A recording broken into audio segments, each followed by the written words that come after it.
اعوذ باللہ من الشیطان الرجیم بسم اللہ الرحمن الرحیم الحمد للہ الذی خلق السماوات والارض وجعل الظلمات والنور ثم الذین کفروا بربهم یعدلون الصلاة والسلام علی اشرف الانبیاء والمرسلین حبیب الہ العالمین بالقاسم محمد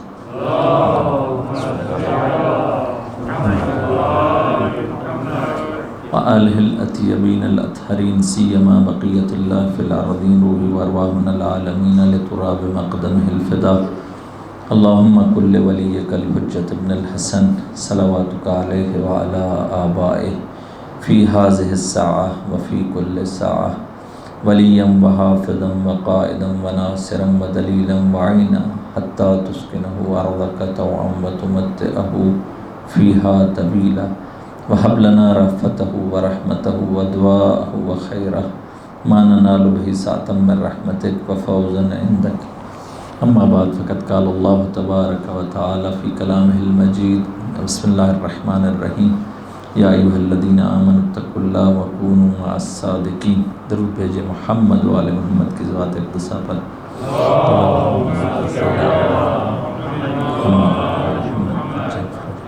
خداوند تبارک و تعالیٰ ہم سب کا بچھایا ہوا یہ فرش عزا اپنی بارگاہ میں قبول و مقبول فرمائے۔ خداوند تبارک و تعالیٰ ہم سب کی توفیقات خیر میں اضافہ فرمائے۔ خداوند تبارک و تعالیٰ ہم سب کی عزاداریوں کو اپنی بارگاہ میں قبول و مقبول فرمائے۔ خداوند تبارک و تعالیٰ ہم سب کو امام حسن عسکری علیہ السلام کا حقیقی شیعہ بننے کی توفیق عطا فرمائے۔ ایک دفعہ پھر مجلس کی قبولیت کے لیے درود پڑھیے گا محمد و آل محمد کی ذوات اقدسہ پر۔ اللہم صل علی محمد و آل محمد وعجل فرجہم۔ شہادت امام حسن عسکری علیہ السلام کی مناسبت سے تسلیت اور تعزیت عرض ہے، اور خدا سے دعا بھی کرتے ہیں کہ اس امام کے صدقے میں ہم سب کو حقیقی پیروکار امام عسکری علیہ السلام بننے کی توفیق عطا فرمائے۔ جو آج کا موضوع ہے اس کو بیان کرنے سے پہلے یہ چیز آپ کی خدمت میں عرض کرتا ہوں کہ دنیا کا دستور یہ ہے، جو آج کل دنیا کا دستور تو یہ ہے کہ جو بھی یونیورسٹیز میں ہم لوگ کو جو بھی لوگ پڑھتے ہیں یونیورسٹیز میں، تو اس یونیورسٹیز کا ایک آؤٹ پٹ ہوتا ہے۔ وہ آؤٹ پٹ جو ہے وہ پورے سوسائٹی تک پہنچتا رہتا ہے۔ کوئی بھی اگر انجینئرنگ پڑھتا ہے، مکینیکل انجینئرنگ پڑھتا ہے، تو جب وہ اپنی پڑھائی تمام کر لے تو اس کے بعد آ کے پریکٹیکلی وہ جو انجینئرنگ ہوتی ہے کام کرنا شروع کر دیتا ہے۔ یا کوئی بھی حتیٰ سوشل سائنسز کے جو سبجیکٹس ہیں وہ بھی یونیورسٹی میں جو بھی پڑھتا ہے، پھر اس کا ایک آؤٹ پٹ سوسائٹی کے ساتھ ہوتا ہے، تو وہ بہت سی چیزیں جو پڑھی ہوتی ہیں سوسائٹی میں آ کر پھر کام آتی ہیں اس کی، اور جو بھی تھیوری ہوتی ہے اس کا پریکٹیکل سوسائٹی ہوتا ہے، معاشرہ ہوتا ہے، اور وہاں آ کے وہ اپلائی کرتا ہے۔ اور سوسائٹیز بھی، معاشرے بھی تب آگے بڑھتے ہیں کہ جو نئی ریسرچ آ رہی ہوتی ہے یونیورسٹیز کی، وہ ان کو فالو کرتے ہیں، وہ دیکھتے ہیں کہ یہ ماشاءاللہ ریسرچ یہ آئی ہے، اب اس ریسرچ کی بیس پر ہم لوگوں کو آگے بڑھنا ہے۔ حوزے میں بھی ایسے ہی ہے کہ حوزہ علمیہ قم ہو یا حوزہ علمیہ نجف ہو یا باقی دوسرے حوزات ہوں، ان کی جو نئی نئی ریسرچ ہے یہ ہم سب لوگوں کے لیے، خاص طور پر شیعوں کے لیے جو بھی نئی ریسرچ آئے وہ لوگوں تک پہنچنی چاہیے، تاکہ لوگ اس سے فائدہ اٹھا سکیں، لوگ نئی نئی بحثیں سن سکیں، لوگوں کو پتہ ہو کہ ہمارے مشکلات کا حل اگر دین ہے تو دین کے یہ دو بڑے مرکز ہیں، قم اور نجف، اور قم اور نجف میں اس موضوع پر یہ نئی تحقیق آئی ہے، ایک نئی چیز بتائی گئی ہے، نئے اینگل سے یہ چیز ہم لوگوں کو سمجھائی گئی ہے۔ کیونکہ وقت کے تقاضے مختلف ہیں، ایسا نہیں ہے کہ آپ 40 سال پہلے والی چیز جو ہے وہ ویسے ہی سیم آپ بیان نہیں کر سکتے۔ آج تقاضے اور ہیں، وقت کے تقاضے اور ہیں، اسی لیے حوزات میں، حوزہ علمیہ قم اور نجف میں بھی معصومین علیہ السلام کی سیرت کے جو مختلف پہلو ہیں وہ بھی ہر روز نئی ایک تحقیق سامنے آ رہی ہے، اور نئے اینگل سے ہم لوگوں کو بتایا جا رہا ہے کہ یہ چیز سمجھنے کی ضرورت ہے۔ تو یہ جو بات کی وہ اس لیے کہ ہم لوگ جو سنتے آ رہے ہیں الحمدللہ، مجالس سنتے آ رہے ہیں، عرصے سے سنتے آ رہے ہیں، اور ہر مجلس میں نئی چیز سیکھنے کی کوشش کرتے آ رہے ہیں، یہ قابل تحسین چیز ہے، اور یہ ہمارے مکتب کی بقا کی ضامن ہے یہ چیز۔ اور اس کے ساتھ ساتھ ہمیں یہ بھی دیکھنا ہے کہ کیا نئی تحقیقات آئی ہیں، کن نئے اینگل سے معصومین علیہ الصلوۃ والسلام کی سیرت کو ہمیں سمجھایا جا رہا ہے، تاکہ اس سیرت پر عمل کر کے ہم اس دنیا میں بھی اور اگلی دنیا میں بھی کامیاب اور کامران ہو سکیں۔ ایک دفعہ پھر درود پڑھیے گا محمد و آل محمد کی ذوات اقدسہ پر۔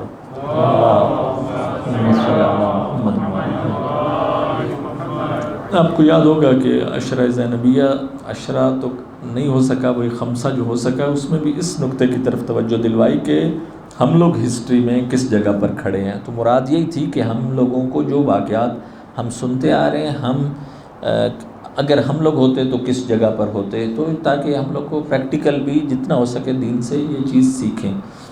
آج جو ٹاپک ہے لیا ہے وہ یہ ہے کہ معصومین علیہ الصلوۃ والسلام پر جو تین چیزیں ہیں جو ہمارا شیعوں کا عقیدہ ہے کہ معصوم جو ہے وہ چہاردہ معصومین اور خاص طور پر 12 امام، ان کے تین منصب ہیں، تین ان کی پوسٹیں ہیں۔ پہلی پوسٹ یہ ہے کہ یہ رسول اللہ کے جانشین ہیں، رہبر ہیں۔ یہ بس پہلی پوسٹ جو ہم سب کا عقیدہ ہے شیعوں کا کہ ہمارے ائمہ امامان رسول اللہ کے جانشین ہیں یا خلیفہ ہیں۔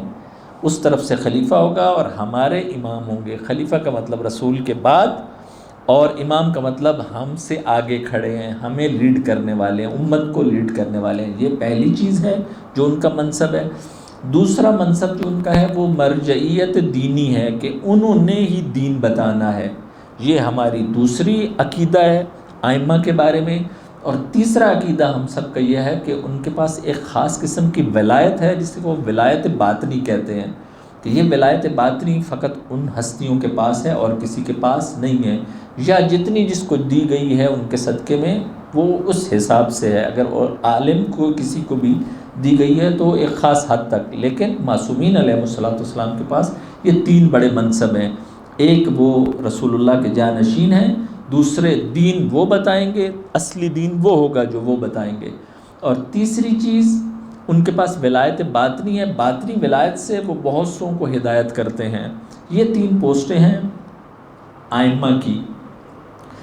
اب یہ جو امامان ہیں ہمارے 12 امام، یاد رکھیے کہ 12 ائمہ علیہ السلام کی یہ عرض کیا کہ ان کی زندگی کو ہر اینگل سے دیکھنے کی ضرورت ہے، جدید اینگل سے بھی دیکھنے کی ضرورت ہے۔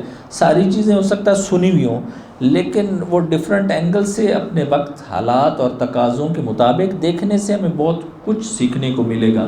مثلاً کیا کہ یہ 2 مہینے 8 دن جو ہم لوگوں نے مجالس برپا کی ہیں اور ائمہ علیہ السلام کی اور خاص طور پر امام حسین علیہ السلام کی کا ذکر اور ان کی عزاداری کو بیان کیا گیا ہے، اس میں ایک بہت بڑی بنیادی چیز وہ یہ تھی کہ ہم لوگ جو ائمہ پر اور خاص طور پر امام پر جو ظلم ہوا ہے اس کو دنیا میں بتا رہے ہیں کہ یہ ظلم ہوا ہے۔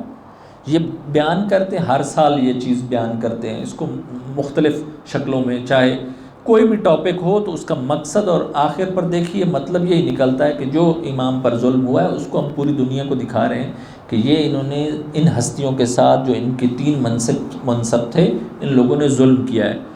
تو اس کا مطلب یہ ہے کہ اس ظلم کو جو ہے وہ تھوڑا سا ہمیں مینج کرنے کی ضرورت ہے امت کو بتانے کے لیے۔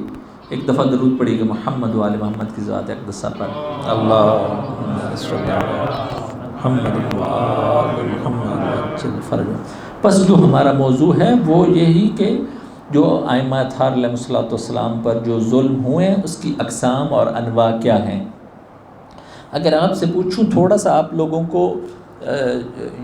لوگوں کے ذہنوں نے جو چیزیں سنی ہوئی ہیں، جو بھی آپ کے پاس انفارمیشن ہے اس کو تھوڑا سا ہم لوگ کو مینج کر کے آپ کے اذہان مبارکہ میں وہ کنوے کرنا چاہ رہے ہیں۔ اب یہ مجھے بتائیے کہ ائمہ اطہار علیہ السلام پر ظلم ہوا ہے یا نہیں ہوا؟ ہوا ہے، ظلم ہوا ہے، اس کو ہم سب مانتے ہیں، ہم نے سنا ہوا ہے۔ اب آپ سے یہی سوال پوچھوں گا کہ آیا ائمہ پر ظلم ان کے گھر میں بھی ہوا یا نہیں؟ آپ لوگ فوری امام حسن علیہ السلام کی زندگی میں پہنچ جائیں گے کہ ہو سکتا ہے کہ ائمہ پر ظلم جو کرنے والی ہے ان کی بیوی ہی ہو، اس کا مطلب ہے گھر میں بھی ظلم ہوا ہے۔ گھر سے باہر بتائیے، آپ کہیں گے فراوان۔ زبان کے ساتھ ظلم ہوا یا نہیں؟ ہوا ہے۔ عمل کے ساتھ ظلم ہوا ہے، قلم کے ساتھ ظلم ہوا ہے، یہ ساری چیزیں قلمی ظلم ہے۔ اور جتنا نام لے لیجئے، مذہب کے نام پر ان پر ظلم ہوا ہے یا نہیں ہوا؟ ہوا ہے۔ ممبروں سے ظلم ہوا ہے یا نہیں؟ ان سے ہوا ہے، ان پر ظلم ہوا ہے۔ ممبروں سے لوگوں نے دین بتانے کی غرض سے ائمہ علیہ السلام پر ظلم کیا ہے، ٹھیک۔ اور بھی اگر آپ لوگ یوں گنتے جائیے تو شاید ختم ہی نہ ہو کہ خلوت میں ان پر ظلم ہوا ہے یا نہیں؟ ہوا ہے۔ سب لوگوں کے سامنے ظلم ہوا ہے یا نہیں؟ ہوا ہے۔ نماز میں بھی ان کو تنگ کیا گیا، ان پر ظلم کیا گیا یا نہیں کیا گیا؟ کیا گیا ہے۔ بس ہمارے پاس شاید ہی کوئی چیز ہو کہ ہم اس کو احصا کر لیں، گن لیں، کاؤنٹ کر لیں، شاید کاؤنٹ لیس چیز ہو کہ مختلف اینگل سے مختلف چیزوں میں کوئی ایسی چیز نہیں ہے دنیا کی کہ ہم کہیں کہ جو ہم لوگوں نے محدود کر دیا ائمہ پر جو ظلم ہوا، نہیں، پتہ نہیں کس کس ٹائپ کا ظلم ہوا ہے۔ بس میں آپ کی خدمت میں کچھ جو ہے کوئی بھی شخص ہم میں سے بیان نہیں کر سکتا، نہ تاریخ بیان کر سکتی ہے، نہ حدیث بیان کر سکتی ہے کہ ائمہ پر کتنا ظلم ہوا ہے۔ کوئی کر سکتی ہے؟ نہیں، کیونکہ جو ظلم ہوا ہے وہ اس کا کتنے پرسنٹ لکھا گیا ہوگا؟ آپ بتائیے کتنے پرسنٹ لکھا گیا ہو؟ شاید ہی وہ 5-10% بھی نہ لکھا گیا ہو۔ ظلم اس سے کہیں زیادہ ہے یا نہیں؟ ظلم کہیں زیادہ ہے اس سے۔ جو ہم تک پہنچا ہے وہ کتنا؟ شاید 10% بھی نہ ہو۔ جو ظلم ہوا وہ بہت زیادہ ہوا ہے، کیوں؟ تاریخ تھوڑی اس انتظار میں تھی کہ کسی امام پر ظلم ہو، ہم فوری مورخ اور رائٹر اور محدث وہ فوری لکھ لے کہ اس امام پر یہ ظلم ہوا ہے۔ نہیں، ایسا ہوا ہی نہیں ہے۔ ایک ظلم تو یہی ہے کہ جو ظلم ہوا ہے وہ نہیں لکھا گیا، ایک یہ بھی ظلم ہے۔ بس یہ یاد رکھیے کہ اس کی مختلف انواع اور اقسام ہیں۔ اس کو اگر ہم لوگ کو ابھی بھی جو ہمارے پاس کتابیں ہیں، اگر اس میں سے اس ٹاپک کو لیں کہ ائمہ اطہار علیہ السلام پر ظلم کون کون سا ہوا ہے، اس کی اقسام کیا ہوئی ہیں، کیا کیا ظلم ہوا ہے، کس اینگل سے ہوا ہے، کس اس امام پر کیا کیا چیز ہوئی ہے، تو یہ پتہ نہیں کتنی جلدیں بنیں گی اس پر۔ اسی لیے کہہ رہا ہوں کہ حوزے میں جو کام مختلف ہو کے آ رہے ہیں وہ مختلف اینگل سے کام ہو کے آ رہے ہیں تاکہ ہم لوگ سمجھ سکیں اور اپنے مد مقابل افراد کو یہ بات بتا سکیں اور ان کی مظلومیت ہم بتا سکیں کہ ہمارے ائمہ کتنے مظلوم تھے۔ ایک دفعہ درود پڑھیے محمد و آل محمد کی ذات اقدسہ پر، اللہم صلی علی محمد۔ یہ بھی ایک ٹاپک ہے کیونکہ یہ قم اور نجف میں یہ کام ہو چکا ہے کہ نادان دوستوں کی طرف سے ائمہ پر ظلم، پوری ایک لسٹ بنے گی کہ نادان دوستوں نے کتنا ظلم کیا ہے۔ ایک پوری لسٹ بنے گی دانا دشمنوں کی طرف سے ائمہ پر ہونے والا ظلم، کہ کس طرح ان جو چلاک لوگ تھے، مکار لوگ تھے، انہوں نے ائمہ کے ساتھ کیا کیا کیا۔ یہ ساری ایک لسٹ ہے۔ میں آپ کی خدمت میں جو عرائض پیش کرنے لگا ہوں کہ اس ظلم کی اقسام میں سے پہلا ظلم جو ائمہ اطہار علیہ السلام پر ہوا ہے وہ اقتصادی ظلم ہے، معاشی ظلم ہے۔ کہ اب یہاں سے اگر ایک ایک امام سے شروع کروں تو شاید لسٹ بھی نہ گنوا سکوں اس ٹاپک کو کہ ائمہ اطہار علیہ السلام پر مادی طور پر کیسے ظلم ہوا ہے۔ آپ لوگوں کے ذہن میں فوراً آئے گا کہ رسول اللہ کی رحلت کے بعد غصب فدق کو غصب کیا گیا۔ فدق ایک بہت بڑا ایریا تھا، اس کو کنٹرول کرنے کا مقصد یہی تھا کہ ان کو فائنینشلی ویک کر دو۔ بس ظلم ہے یا نہیں؟ ایک ظلم ہے کہ جو ہم لوگ کو اب اس پر بول لے انسان پورا بولے کہ معاشی طور پر کیسے ظلم کیا ہے انہوں نے، اس کے لینے کی وجہ سے کتنا بڑا ظلم ائمہ پر کیا ہے، خاص طور پر بی بی زہرا سلام اللہ علیہ سے۔ یا آپ اگلی خلافتوں میں چلیے کہ جو آیت ہے قرآن کی کہ وَاعْلَمُوا أَنَّمَا غَنِمْتُم مِّن شَيْءٍ فَأَنَّ لِلَّهِ خُمُسَهُ وَلِلرَّسُولِ وَلِذِي الْقُرْبَى وَالْيَتَامَى وَالْمَسَاكِينِ۔ آیت خمس 10واں پارہ یہیں سے شروع ہو رہا ہے۔ اب بتائیے کہ خلفاء کے زمانے میں سہم ذی القربہ حذف کر دیا گیا یا نہیں، کہ رشتہ داروں کا کوئی حصہ نہیں، جو ہم خمس میں کہتے ہیں، ہمارے خمس میں ان کے ساتھ جو ڈیبیٹ ہے اس میں سے یہ نکال دیا گیا۔ خمس پیسے کا مسئلہ ہے یا نہیں؟ فائنینشلی مسئلہ تھا۔ دوسرا ظلم اگر کہیں تو یہ کیا گیا کہ اس کو سائڈ پر نکالو۔ میں یہ آپ کی خدمت میں عرض کرنا چاہ رہا ہوں کہ فائنینشلی ائمہ پر کتنا ظلم کیا گیا. ایک میں نے مثال دی ہے فدق کی، دوسری دی ہے سہم ذوی القربہ. ذوی القربہ یعنی جو رسول اللہ کے قرابت دار تھے، جو ائمہ اطہار علیہ الصلوۃ والسلام تھے، ان سے جو حصہ ان کا بنتا تھا نہیں دیا گیا، یہ ظلم کیا گیا. اب ایک ایک کو بھی کاؤنٹ کروں تو ٹائم بھی نہیں ہے کہ اب امیر المومنین پر کتنا ظلم ہوا اقتصادی طور پر، پھر امام حسن علیہ الصلوۃ والسلام پر کیا ہوا، امام حسین علیہ السلام پر کیا ہوا. ہر کی ایک ایک بک بنے گی، ہر کی ایک ایک بک بنے گی. اس کے مقابلے میں فقط اشارہ کر رہا ہوں کہ اقتصادی ظلم، فائنانشل ظلم جو لوگوں نے، امت نے ائمہ پر کیا ہے، اس کے بالکل اپوزٹ دیکھیے کہ ان کا پوائنٹ آف ویو کیا تھا. ان سے امت جو ہے وہ جو بھی پیسہ وہ چھین رہی تھی، ان پر ظلم کر رہی تھی. امام اس کے مقابلے میں کیا کر رہے تھے، امت کو کیا کر رہے تھے؟ آپ کہیں گے کہ دے رہے تھے، مسلسل دے رہے تھے.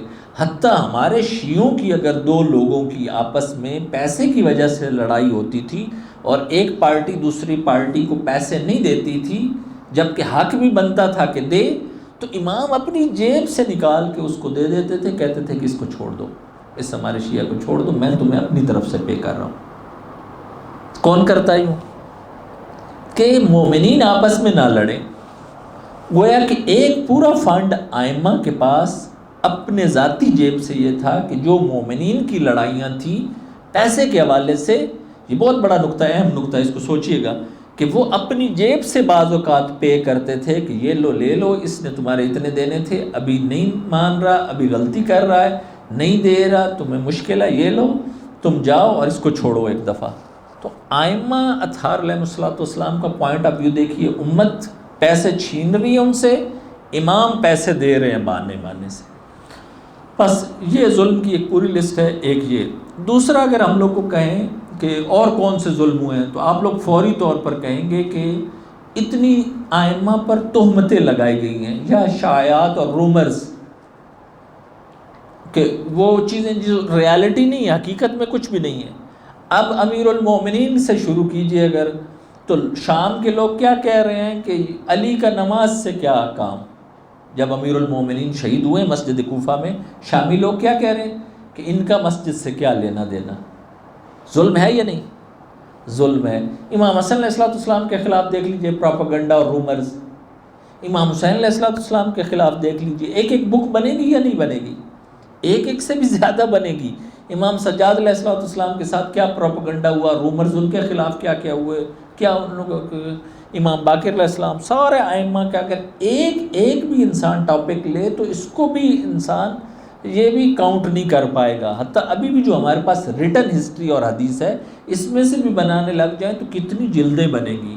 بس یہ دوسرا بڑا ظلم. پہلا فائنانشل ظلم، دوسرا یہ رومرز، پروپیگنڈا جو امت نے ان کے خلاف کیا جبکہ حقیقت میں اس کا کوئی تعلق نہیں تھا ان سے. یہ بھی بہت بڑا ظلم ہے یا نہیں؟ بہت بڑا ظلم ہے. تیسری چیز جو آپ کی خدمت میں عرض کروں گا کہ ایک علمی ظلم بہت بڑا ہوا ہے، کلچرل اور علمی ظلم ائمہ اطہار علیہ السلام کے خلاف. اس کا کیا مطلب؟ اس کا مطلب یہی کہ دیکھیے جن کی ہم شہادت بنا رہے ہیں، امام حسن عسکری علیہ السلام، درود بھیجیے ان کی ذات پر، اللہم صلی اللہ علیہ وسلم. یہ جو پوائنٹ بیان کرنے لگا ہوں، اسے آپ نے غور سے سننا ہے کہ امام علی نقی علیہ السلام، امام ہادی اور امام حسن عسکری علیہ السلام، انہی کے زمانے میں ہی صحیح بخاری کا جو رائٹر ہے محمد ابن اسماعیل بخاری، اس نے صحیح بخاری جمع کی ہیں حدیثیں، اہل سنت کی جو مین کتاب ہے. صحیح بخاری کا جو رائٹر ہے اس کی جو ڈیٹ آف ڈیتھ ہے وہ 256 ہے. ٹھیک.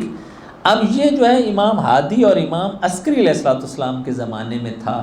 اب تصور کیجئے کہ سنیوں کا ایک بہت بڑا عالم جس نے صحیح بخاری حدیثوں کو جمع کیا ہے، وہ ہمارے ان دو ائمہ کے معاصر تھا، اور ہمارے ان دو اماموں سے ایک حدیث بھی اس نے اپنی کتاب میں نہیں لکھی، نہیں لی. ظلم ہے یا نہیں؟ ظلم ہے یا نہیں؟ بہت بڑا ظلم ہے کہ وہ 3 سال جو رسول اللہ کے ساتھ رہے اس سے سینکڑوں حدیثیں لے لے. اور جو امیر المومنین جو بچپن سے جن کے ساتھ ہو ان سے فقط 19 حدیثیں لے، ظلم ہے یا نہیں؟ ظلم ہے۔ بی بی زہرا سلام اللہ علیہ سے نزدیک کون ہوگا رسول اللہ کے؟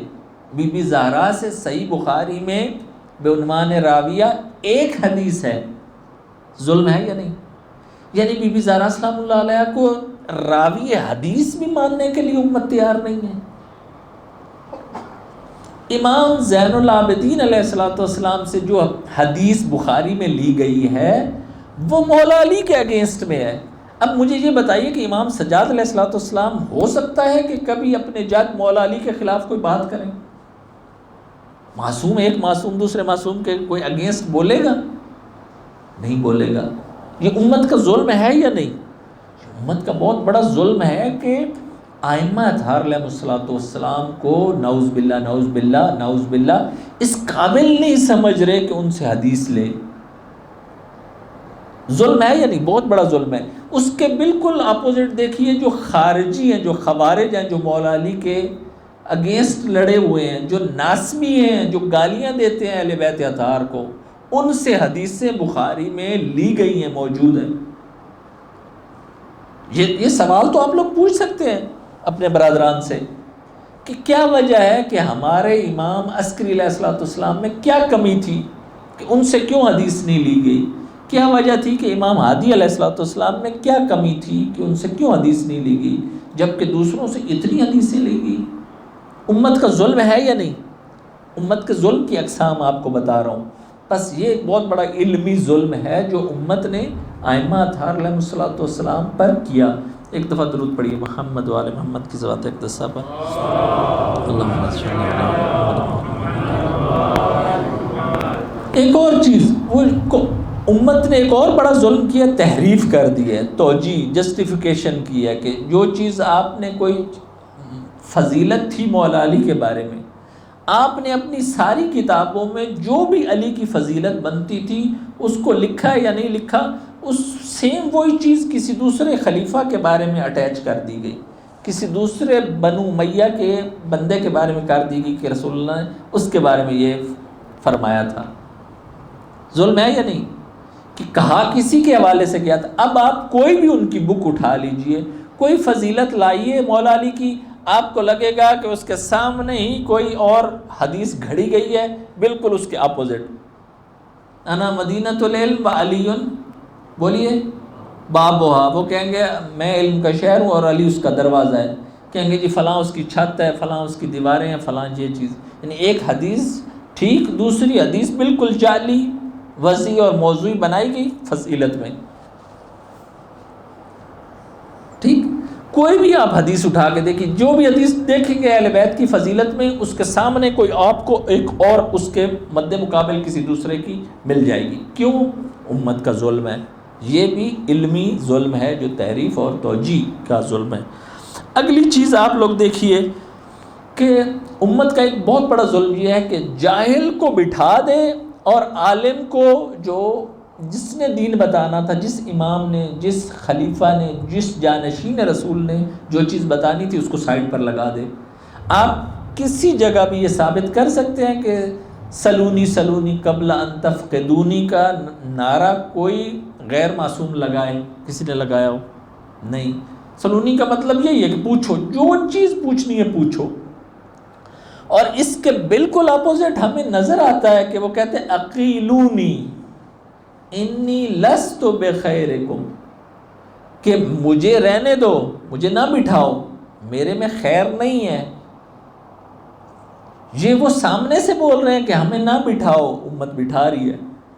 سلونی کے بالکل اپوزٹ آپ دیکھ لیجئے۔ امت کا ظلم ہے یا نہیں کہ جو جس کی پوسٹ بنتی ہے آپ نے اس کو نہیں بٹھایا، دوسرے کو بٹھایا، دوسرا خود کہہ رہا ہے کہ میں اس پوسٹ کا نہیں ہوں، میرے سے ہزار مسٹیک ہوتی ہے، میرے سے یہودی آ کے پوچھیں گے۔ جب پوچھا تو پھر جواب نہیں تھا، جب جواب نہیں تھا تو پھر کس کے در پر آئے؟ امیر المومنین کے در پر آئے۔ ظلم ہے یا نہیں؟ ظلم ہے کہ جاہل کو عالم کی جگہ پر بٹھا دینا۔ امیر المومنین کا حق تھا اور ہر امام کا حق تھا۔ امام محمد باقر علیہ السلام کے زمانے میں وہ حق رکھتے تھے، امام صادق علیہ السلام کے وہ حق رکھتے تھے۔ امام عسکری علیہ السلام کے زمانے میں کون حق رکھتا ہے؟ وہ رکھتے ہیں۔ محمد ابن یعقوب کندی نہیں حق رکھتا، اور کوئی فلسفی حق نہیں رکھتا ہے کہ امام کے زمانے میں بخاری حق نہیں رکھتا ہے کہ وہ آ کے حدیث کو بیان کرے، وہ ساری چیزیں جمع کرے۔ جب رسول اللہ کا بیٹا ان کی اولاد میں سے موجود ہے جو معصوم ہے، منصوص من اللہ ہے، معصوم عن الخطا ہے، تو وہ پھر بیٹھے گا، کسی دوسرے کو حق نہیں پہنچتا۔ اب امت کا ظلم ہے یا نہیں ہے؟ ایک یہ بھی ظلم ہے۔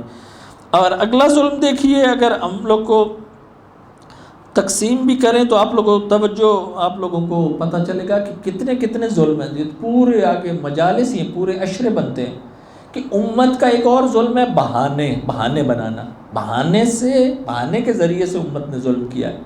مثلا مولا علی کو اگر پوچھا جائے کہ ان کو کیوں نہیں آپ نے دی خلافت، رسول اللہ کے بعد جانشین تو یہ تھے، ان کے پاس بہانے کیا ہیں؟ ایک بہانہ یہ تھا جو نہج البلاغہ نے بھی امیر المومنین نے کہا ہے، فرمایا کہ مجھے یہ کہتے ہیں کہ میں جوان ہوں اس لیے میں اس اہل نہیں ہوں۔ یہ بھی ایک بہانہ یہ تھا۔ اب دیکھیے قرآن میں ہے یا نہیں؟ اگر قرآن کوئی سادہ انسان پڑھ لے، حضرت ابراہیم جوان تھے یا نہیں جب انہوں نے بتوں کو توڑا؟ قرآن کا لفظ یہ ہے فَتَن يَذْكُرُهُمْ يُقَالُ لَهُ ابراہیم۔ ان لوگوں نے کہا جس نے بتوں کو توڑا وہ ایک جوان ہے جس کا نام ابراہیم ہے۔ ابراہیم جوان تھے یا نہیں؟ حضرت یوسف علیہ السلام جوان تھے یا نہیں جب ان کے پاس ساری پوسٹ آئی؟ جوان تھے۔ اصحاب کہف جنہوں نے اتنا بڑا سٹیپ لیا جوان تھے یا نہیں تھے؟ وہ جوان تھے۔ حتیٰ مصعب ابن عمیر، صحابہ میں سے بھی دیکھ لیں کہ میں نے آپ کو بتایا کہ آخری جو ایام تھے رسول اللہ کے، جس میں رسول اللہ نے اس 20 سالہ نوجوان اسامہ کو بھیجا لشکر کی کمانڈ دے کر، وہ جوان تھا یا نہیں؟ جوان تھا۔ اب یہ کوئی ہو سکتا ہے کوئی کہے کہ یہ جو پوسٹ ہے یہ فقط بوڑھوں کے لیے ہے؟ کوئی قسم اٹھائی ہوئی ہے، کوئی قرآن نے کہا ہوا ہے، کوئی وحی اللہ کی طرف سے ہوئی ہے کہ کسی جوان کو کوئی پوسٹ نہیں دینی، بلکہ بالکل برعکس کہ جوانوں کو میدان دیا گیا ہے۔ رسول اللہ نے اپنے بعد امیر المومنین کو کہا کہ یہ حقدار ہے، اور ملت کیا ظلم کر رہی ہے، بہانے کیا بنا رہی ہے؟ یہ جوان ہیں، ان کا تجربہ نہیں ہے، یہ نہیں کچھ کر سکیں گے۔ توجہ فرمائی آپ نے؟ بس امت کا ایک بہانہ یہ بھی ہے، اور امت کے پتہ نہیں کتنے بہانے ہیں کہ کتنی اس کی اقسام ہیں، انسان واقعاً شمار بھی نہیں کر سکتا۔ یہ وہ ظلم ہے جو امت نے ائمہ اطہار علیہ السلام پر کیے ہیں۔ اب ائمہ کے جو پیروکار ہیں، پیروان ائمہ جو آپ اور ہم لوگ ہیں، ان پر ظلم ہوا یا نہیں؟ ان پر ظلم بھی ہوا ہے۔ ہم سب پر، شیعوں پر ظلم آپ دیکھیے، اس جگہ کو نہ دیکھیے، ساری جگہ دیکھیے۔ یہاں بھی اگر ہوں تو آپ لوگ کم واقعاً مظلوم نہیں ہے بعض جہات سے، کہ اگر ان لوگوں کے، وہ قرآن کہتا ہے کہ مما تخفی صدورہم اکبر، جو ان کے سینوں میں وہ اس سے کہیں زیادہ ہے۔ صحیح؟ مجھے یہاں سنیوں نے بتایا ہے، کچھ جو وہ والے ہیں جو واقعاً اہل بیت اطہار علیہ السلام کے عاشق ہیں، انہوں نے بتایا کہ ہم بچپن میں تھے، ایک شخص نے بتایا کہ بچپن میں تھے تو میں جو ہے نا، میرا ایک دوست تھا اس کا نام تھا حسین، میں جیسے ہی حسین سنتا تھا نا مجھے خوشی ہوتی تھی۔ فقط نام سے وہ بچہ مجھے بتا رہا ہے کہ ہمارے ہمسائے میں حسین تھا، جب بھی میں بھاگ کے فوراً جاتا تھا، بچپن سے ہی فوراً میں حسین سنتا تھا، مجھے خوشی ہوتی تھی۔ صحیح؟ اب میں کسی اور جگہ گیا، ہوا یہ کہ وہاں بھی میں نے دیکھا کہ مجھے ہمسائے کی، وہاں بھی کسی دوسرے شہر میں گیا، اس شخص کی، اس بچے کی ماں نے آواز دی حسین، تو مجھے ایک دم سے لگا کہ ماشاءاللہ یہاں بھی کوئی حسین ہے۔ میں فوراً بھاگ کے، وہ کہتا میں بچہ تھا 5 سال کا، بھاگ کے فوری دوسرے گھر میں گیا کہ یہ بھی میرا دوست حسین ہے۔ صحیح؟ پھر اس نے کہا کہ جب بھی یہ چیز ہوتی تھی میری ماں مجھے مسجد میں بھیجتی تھی اور میں وہاں سے امام بارگاہ میں چلا جاتا تھا۔ کیوں؟ کیونکہ میرے بچے جو تھے وہ سارے شیعہ تھے۔ اب میری ماں کو پتہ چلا کہ یہ تو کافی 6 مہینے کے بعد پتہ چلا کہ میں بچے کو بھیجتی ہوں مسجد اپنی اور یہ شیعوں کے امام بارگاہ میں چلا جاتا ہے، اس کا تو ستیہ ناس ہو جائے گا۔ پھر ماں نے ایک بندہ اسپیشل رکھا، کہا کہ جب بھی نماز کا ٹائم ہو اس کو ادھر نہیں جانے دینا ہے، یہ اس مسجد میں جائے۔ یہ سٹوری نہیں سنا رہا، ریالٹی یہاں کی بتا رہا ہوں. اس شخص نے مجھے خود بتایا ہے کہ اس نام حسین کے لیے یہاں کے بھی لوگ تیار نہیں ہیں اپنے بچوں کو کہ حسین کے ساتھ کھیلنے دیں. مظلومیت ہے یا نہیں؟ ان کو اس سے بھی ڈر ہے کہ یہ نہ ہو کہ آہستہ آہستہ ہمارا بچہ ہمارے ہاتھ سے نکل جائے. یہ تعصب ہے، امت کا ظلم ہے نا. یہ کون سی چیز ہے کہ آپ کبھی اتنے متعصب ہوں گے کسی خلیفہ کے نام پر، کوئی آپ کے بچے کا دوست ہو، آپ اس کو اس طرح پکڑ لیں؟ نہیں پکڑیں گے آپ، کیونکہ آپ کو پتہ ہے کہ الحمدللہ یہ مجالس سنتا ہے، یہ در اہل بیت پر آتا ہے، یہ باشعور ہے بچہ، اتنی جلدی نہیں پھسلے گا. لیکن طرف مقابل کا دیکھیے کہ ائمہ اطہار علیہ الصلوۃ والسلام پر ظلم اپنی جگہ، لیکن ان کے پیروکاروں پر بھی اتنا بڑا ظلم کہ لوگ اس چیز سے بھی ڈرتے ہیں. اب مجھے یہ بتائیے کہ میں اور آپ تو واقعاً بے وقوف ہوں گے جو ہماری محفلوں میں آئے ہم اسے بھی قانون اپنے کے تحت بھگا دیں. پہلے بھی میں نے کہا تھا کہ جو نام حسین سے چینج ہونے کے لیے تیار ہے، نام سے، اور اس کو ہم ذکر حسین میں ہزار ہم جسٹیفائی کرتے ہیں کہ وہ ڈسپلن توڑ دیتے ہیں، وہ یوں کرتے ہیں، یہ کرتے ہیں، وہ کرتے ہیں، یہ کرتے ہیں. اب مجھے بتائیے کوئی وقت کا امام ہو، کوئی امام صادق علیہ الصلوۃ والسلام مسجد نبوی میں جب تشریف فرما ہوتے تھے، آپ مجھے بتائیے کہ وہ یہ کہتے تھے بھئی شیعہ ہو تو وہ میرے سے پوچھے، جو سنی ہے وہ میرے سے نہیں پوچھ سکتا. وہ تو جو ملک تھے، جو اللہ کو نہیں مانتے تھے، وہ بھی مسجد میں آ کے امام علیہ الصلوۃ والسلام سے اتنے سخت سخت سوال پوچھتے تھے جو ہماری حدیثوں میں موجود ہیں. کبھی کسی امام نے کہا، کبھی امام صادق علیہ الصلوۃ والسلام نے کہا کہ ان کو نہیں آنے دینا، ہماری محفلوں سے یہ جائیں؟ کیوں ہم کہتے ہیں ہدف معصومین اور مظلومیت معصومین کا نہیں پتہ؟ اگر پتہ ہو تو بہانے ڈھونڈنے کے اپنے دوستوں کو کھینچ کے لائے، نہ یہ کہ وہ ڈسپلن میں اپنے سے دور کر دیا جائے. امت تیار ہے، امت کو بتایا جائے ائمہ اطہار علیہ الصلوۃ والسلام کی مظلومیت کے بارے میں. وہ مظلومیت جب تک نہیں پہنچے گی، نہیں ظہور ہوگا، نہیں تبدیلی آئے گی. اس کا مطلب یہ ہے کوئی ہدایت لینا چاہتا ہے، میرا اور آپ کا ڈسپلن اس ہدایت کے معاملے میں سب سے بڑی رکاوٹ ہے. یہاں آپ کبھی بھی نہیں کہیں گے کہ اس بات پر اللہ ہم سے پوچھے گا. آپ لوگ یہ کہیں گے نیاز ضائع ہو گئی، ہم سے اللہ پوچھے گا، اسراف ہوا ہے. اور کوئی اگر آ کر در اہل بیت پر اگر شیعہ نہیں بھی ہوتا، لیکن اس کا محبت اور اس کا عشق ائمہ اطہار علیہ الصلوۃ والسلام سے ہوتا ہے، وہ اگر ہم دور کریں گے، یہاں کوئی بھی نہیں کہتا کہ میرے سے یہ پوچھا جائے گا، جبکہ اس پر جوتے لگیں گے، نہ اس نیاز پر کہ جو ہم کہہ رہے ہیں کہ نیاز کے بارے میں اسراف ہو جائے گا. نیاز کے بارے میں کبھی بھی افریقہ میں اسراف نہیں ہوتا. جتنی جائے، جتنے مومنین کو جائے وہ کم ہے، پھر بھی کم ہے، کیونکہ ان کا دیا ہوا ہی ہے یہ سب کچھ. بس اس چیز کو یاد رکھیں، جو ائمہ اطہار علیہ الصلوۃ والسلام کی مظلومیت ہے، اس مظلومیت کو نئے انداز سے امت تک پہنچانے کی ضرورت ہے کہ امت دیکھے کہ فائنینشلی ظلم ہوا ہے ان پر، ان کے خلاف پروپیگنڈا ہوا، ان کے خلاف رومرز بنے، ان کے خلاف بہانے اور جسٹیفیکیشن لائی گئی، ان کے خلاف کیا کیا چیزیں نہیں ہوئیں، ان کے خلاف علمی ظلم ہوا. آیا یہ کسی کرائیٹیریا پر نہیں تھے؟ یہ لوگوں سے پوچھا جائے، یہاں کہ جو بھی جماعت آتی ہے ان سے پوچھا جائے کہ محرم کے دنوں میں اگر تبلیغی جماعت آئے یہاں، وہ ہم کہیں کہ سینے سے ساتھ لگاتے ہیں آپ کو، ان سے کہیں کہ ذکر حسین ایک جملہ بھی امام حسین علیہ السلام کے بارے میں آپ بیان نہیں کرتے محرم میں. یعنی امام خدا نخواستہ اس قابل بھی نہیں ہے. یہ اگر جب تک آپ لوگ نہیں جھنجھوڑیں گے، امت نہیں بیدار ہوگی. یہ ہم لوگوں کو اپنے ائمہ کی مظلومیت کو بتانا ہے کہ یہ کیا ہے، کویسچن مارک لگاؤ، یہ کیا ہو رہا ہے. یہی سب ہوگا تو تب ہم اس پیغام کی طرف جا سکیں گے. اور آپ لوگوں نے الحمدللہ خدا تبارک و تعالیٰ کا لاکھ لاکھ شکر ہے کہ 2 مہینے 8 دن جو عزاداری کی، اس عزاداری کا مقصد اور ہدف بھی یہی تھا کہ ائمہ اطہار علیہ السلام کی مظلومیت کو، ان کی تعلیمات کو پوری دنیا تک پہنچانا، اپنے تک محدود نہیں رکھنا، بلکہ سن کے اس پر سمجھنا، اس پر عمل کرنا، پھر پوری ملتوں تک پہنچانا. یہی سب سے بڑا ہدف تھا. امام عسکری علیہ السلام کا بھی سب سے بڑا ہدف بھی یہی تھا.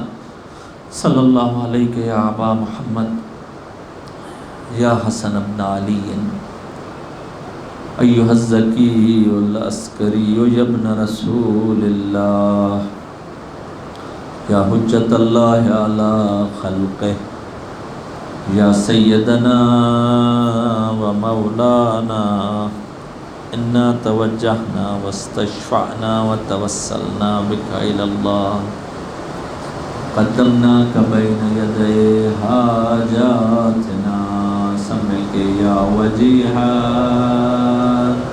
اللہ اشفع لنا اللہ یا وجیہا اللہ اشفع لنا اللہ یا وجیہا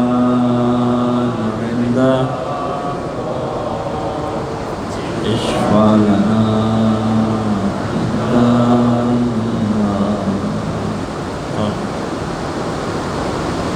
قبولی دعا کا وقت ہے، شب جمعہ بھی ہے، باران رحمت کا نزول بھی ہو رہا ہے، شب شہادت بھی ہے۔ معلوم نہیں ہے کہ انسان امام عصر اجل اللہ تعالیٰ فرج الشریف کو کس چیز کا پرسہ دے، ہے امام زمانہ کو ان کے والد کی شہادت کا پرسہ دے، یا امام زمانہ کو شب جمعہ شب حسین بھی ہے ان کے جد غریب حسین کا پرسہ دے دے۔ بس یہ آخری شب ہے، الوداعی شب ہے، اور یہ یاد رکھیے گا کہ الوداع کا مطلب قطعاً یہ نہیں ہے کہ اب یہ 1 سال کے بعد عزاداری ہوگی، بلکہ نہیں، یہ ایسا ذکر ہے، یہ ایسا ذکر ہے جو ہماری ماں نے ہمیں دودھ میں پلایا ہے۔ معلوم نہیں کہ اگلے سال زندگی ساتھ دے گی یا نہیں، وفا کرے گی یا نہیں، اس سفرے پر بیٹھنے کی توفیق ہوگی یا نہیں ہوگی۔ یا اللہ اگر زندہ رہے تو توفیق دینا کہ مجلس ابا عبداللہ اور مجلس ائمہ علیہ السلام میں اخلاص اور خلوص کے ساتھ بیٹھ سکے۔ یا اللہ اگر اس دنیا سے چلے گئے تو پاکوں کو ہماری شفاعت کر، یا اللہ ہماری خطاؤں کو معاف کر دینا۔ ہمارے پاس کچھ نہیں ہے، یہ آنسو ہے، یہ گریہ ہے، اگر اس میں بھی ریا ہے تو تو خود سیئات کو حسنات میں بدلنے والا ہے، تو خود اس کو پاکیزہ اور طاہر بنا کر ائمہ کی بارگاہ میں اور اپنی بارگاہ میں پروردگارہ قبول کر لینا۔ آج کی رات امام عصر کی یتیمی کی رات ہے، نہ شرمائیے جو بھی بیٹھا ہے اس در پر۔ معلوم نہیں ہے، آپ کو پتہ 2 مہینے 8 دن جو عزاداریاں آپ نے کی ہیں وہ بی اپنی بارگاہ میں قبول کریں، بی پرسہ قبول کریں۔ اسی لیے کوشش کیجئے، سب کوشش کریں کہ محزون اور غمگین ہو، اور اگر 2 آنسو آنکھوں سے نکل آئیں تو یہ بہت بڑا اجر و ثواب ہے۔ خداوند تبارک و تعالی ہم سب کو سامرا کی زیارت نصیب فرمائے۔ خداوند تبارک و تعالی شب جمعہ ہم سب کو کربلا کی زیارت نصیب فرمائے۔ یہ بات یاد رکھ لیجئے گا، اگر بھول بھی جائیں تو نیت کر لیجئے، آج کی رات شب جمعہ ہے، کہیے کہ یا اللہ میں نیت کرتا ہوں اب جب بھی مجھے زیارت امام حسین نصیب ہوئی تو میں اس کی طرف سے زیارت کروں گا جسے اپنے جد غریب حسین کی زیارت کا موقع نہ مل سکا۔ میرے 11ویں امام حسن عسکری علیہ السلام بنی عباس نے اتنا زیادہ فشار اور پریشر دیا ہوا تھا کہ میرا مولا اپنے جد حسین کی زیارت پر نہ جا سکے۔ عزادار و مقاتل میں ہے کہ مولا اپنے اصحاب خاص کو کربلا بھیجا کرتے تھے۔ اب جو مشرف ہوئے وہ یہ بات میری بڑی غور سے سنیں گے، بتائیے کہ سامرا سے کربلا کا فاصلہ ہی کتنا ہے؟ سامرا سے کربلا کا فاصلہ ہی کتنا ہے، میرے مولا کو اجازت نہیں دی گئی۔ میرا 11واں امام وہ امام ہے جو اپنے جد غریب حسین کی زیارت کے لیے نہ جا سکا، اسی لیے جو بھی اصحاب میں سے زیارت پر جانا چاہتا، میرے مولا اپنی جیب سے پیسے دیتے، کہتے جا کر میرے جد حسین کی زیارت کرنا اور میرا سلام پہنچانا اور تربت حسینی کو میرے لیے ہدیہ لے کر آنا۔ اجرکم اللہ، اجرکم۔